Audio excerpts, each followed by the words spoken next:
Hello friends, welcome back to the new video. Today we are going to talk about guys log pattern password setting. One by one, step by step, we will go guys. And in this video guys, I will show you guys how can you set your lock screen pattern in your Vivo phone. Guys, you want to set, so guys you can set. And guys, now let's see how to set lock screen pattern in Vivo phone. So first of all guys, open your phone setting. Then guys scroll it and guys click on this security setting guys. So with this security setting as you can see in your phone, so guys click here and guys click on screen lock. And guys now you can see guys pattern, so guys click on pattern. So which pattern guys you want to set, so as you can set example for guys we will take any normal pattern guys. We will take this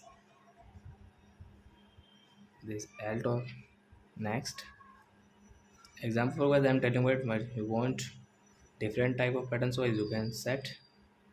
And guys now let's see guys pattern has set or not in our Vivo phone. So guys now you can see guys we have pattern. So I hope friends you have understood how to set pattern in Vivo phone. So that's it guys, thanks for watching my video. Now we will meet on next video with new topic. Before going, please go and like my video, subscribe my channel. Bye bye friends.